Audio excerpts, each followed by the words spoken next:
Good morning, traders. Paul here with GammaEdge. Today is March 27th, a Monday. It's JPM roll week on Friday. Let's get started. Pause your players here. Read to the very bottom. If you agree, hit that play button. Summary for today. So intraday reversal upward on Friday. Signals are weak, though. We can break either way, although our bias is slightly to the upside. You'll see why here in a little bit. We are still in a long-term bearish condition overall. The ribbon is inverted, and here's are the dates where it had flipped. Just be aware that any rally in this environment is still an opportunity to sell the rips, and we may very much do that. Market breadth, as viewed by our 52-week new high, new low indicator, had the 52-week new lows outpacing the new highs. This has been the status quo now for a couple weeks. 661 to the downside versus 81 to the upside. It's a lagging indicator, but it gives you a very good health of the breadth of the overall markets. Goalposts are 3,800 to the downside, 4,200 to the upside. Transition ranges are generally in this 3,975 to 4,005 zone, plus or minus. Obviously, we need to close above 4,005 to have any chance of running up to a lower volatility zone, which will push us up towards that JPM strike up at 4065. We are likely bound to the upside by the JPM short calls. They roll at the end of the week, and we will be discussing this Wednesday during our open mic session Wednesday evening. Downside is well protected below the 3975. Puts have been rolling in left and right. They are out of the money, and they will provide positive charm flows, so that will be supportive at least through the end of the week. This will resist dropping lower, but just remember, charm, gamma, Vanna are all second order functions, which means that they can be completely dominated by closing or opening of deltas, which is a first order function. Now, what all of that means is that, yes, we can talk about charm, we can talk about Vanna, we can talk about gamma, but it means nothing if there's a massive news event or whatever where people panic and open puts, which will pull us down, or if something happens, comes out in the news that could force us higher, we could blow through that 4065 to the upside. Not likely. But just saying, news events can move the second order effects around pretty much, so be aware of that. Zero DTE traders, we've got a lot of them in the group. Here are the sensitivities for today. You can go to the go to the individual charm charts, and you can look at these yourselves. They will update after the open, and so I would urge everyone to keep tabs on that.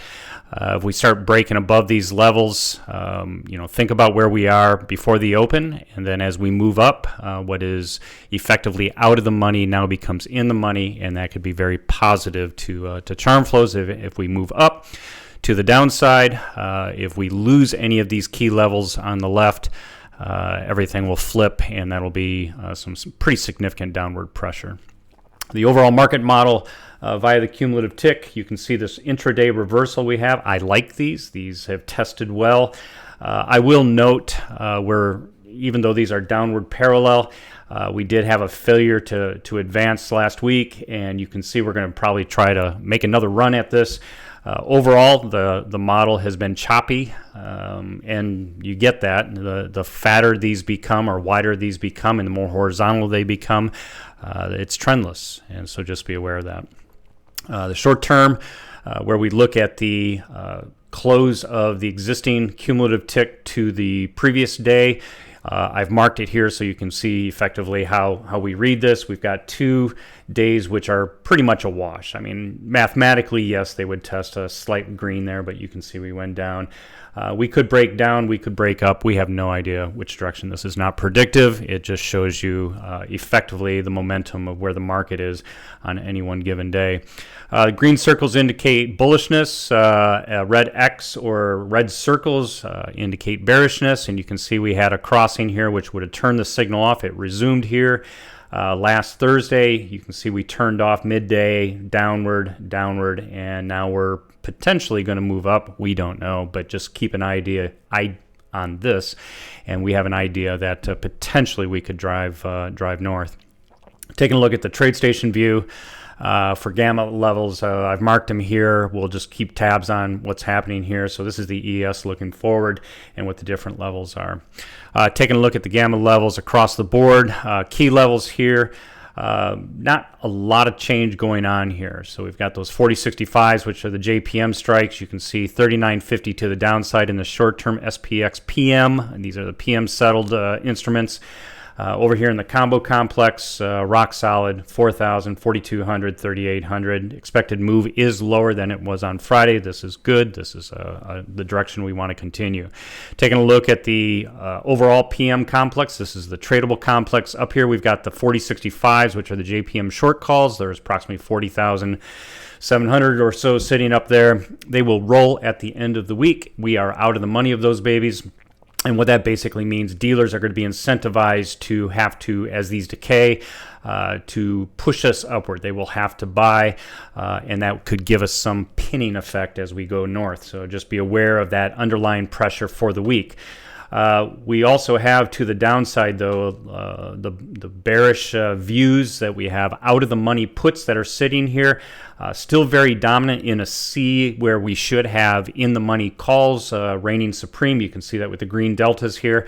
The takeaway here is that the bears are still very much in play here. Do not write them off, and a move downward could embolden them, turning everything into a sea of red below us. Now, with that said, we do have growing out of the money calls above us. This is bullish, and we like to see this continue for the week.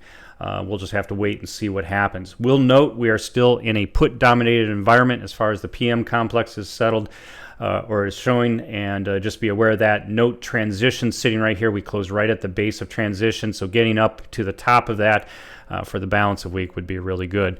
Looking at the 0 DTE, here's the transition again. Here's a dominant level, 3950. It's going to rear its head today. It's going to just grow, hugely as we talked about last week. We are balanced, significant size, so it's anyone's game today. 4025 looks to be that upside level for today. It's pretty clear, but you can see there's a lot of key levels here, right? 4,000, 4,010, 20, 25, etc. So any of these are in play. They're all of significance.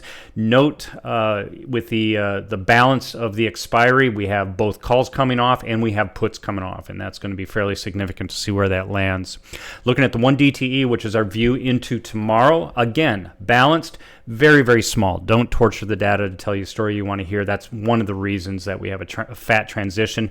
Note, though, that 3945, is the dominant downside with close to transition, so we'll be watchful of that 3950 today, 3945, and a break below that could open up the door, although we don't see for tomorrow anything getting below really the 3900 strike. Taking a look at the weekly crystal ball here, this is the balance of the week. Transition again, 3975, 3990, so we'd love to see us get above that. Here are those JPM short calls. They are dominant. Still out there. 4050 is the upside target. You can see that. You can see another dominant level for the week at 4030. Want to keep that all in mind. 4100 probably not in the crosshairs this week just because of the dominance of this. Just be aware that once we move above this level, the dealers will be incentivized to sell just because this will continue to grow. So this could be the pinning mechanism for the week. 3950, 3,900, you can see where they fall in the overall picture. Now, looking out 2 weeks, we had a member who requested a little bit longer term view. You can see out of the money calls present. You can also see definitely some out of the money puts down here, but they're it's back and forth, very mixed. Slight bias to puts in the overall structure for the next 2 weeks. These will roll off, like I said, by Friday. Or at the end of the day Friday. You can see we're right in the middle of transition. 3950 is pretty much where we think the line in the sand is for the most part. The SPX Combo, which looks at the AM and the PMs combined into one instrument. We are continuing to see a build out of the money calls that is considered bullish as far as we view it. We are watchful or mindful of this area for out of the money puts. If we start seeing a continuation of growth of red here, that means the out of the money speculators on the put side are building, and they're really stomping down the in-the-money calls here. That is not good, but so we are watching that. We'd also like to see the flip of that. We'd like to see these put holders start to exit, and as they exit, this will turn more and more into a green delta scenario. Below 38.75, you can see the out-of-the-money put holders are really consuming all the air in the room. And if we get any downward pressure here towards that 3900 strike, or say 3950 strike, that could embolden the folks here, which will make a continuous path, and it'll flip the models pretty decisively negative. So we'll just have to wait and see how the week unfolds here. Taking a look at the overall combo structure, 4200 upside, 3800 downside. Like I said, here's that JPM. This will continue to grow this week and just get more and more in terms of size of magnitude, unless we get long calls that are stomping the 40.65, which will negate those short calls there. We're not seeing that at the present time. Taking a look here, the upside transmission P-trans is sitting right at 4,005. What this means effectively is that we need to get above and close into this area to have any chance to get into a lower volatility, grind higher type of mode. 39.75 is the beginning of the lower transition mark, and if we can't break above that, we're going to be more or less trapped in this area, and it's going to be very, very hard to make any progress north. So that's it for today. If you have any questions, comments, come on over to GammaEdge.us. In the upper right-hand corner, there is a pricing tab. Fill out the blanks, come on in, 14-day free trial, all the tools turned on. Great group of traders, a phenomenal voice channel where we're all discussing what we're seeing, et cetera, et cetera. On Twitter, follow us at GammaEdges with an S, and then here on YouTube, of course, two things. First thing, if you like today's commentary, smash that like button. Let me know immediately that we're providing the content that you want to see. And two, subscribe, because Taylor and myself are posting videos.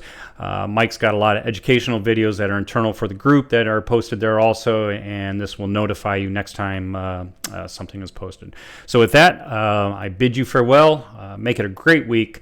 We'll be doing a JPM discussion Wednesday night on the open mic, and would urge everyone to join and come listen, and we'll do an analysis of what we think is happening and where we could go from there. So with that, hope to see you in the Discord. Thanks, everyone.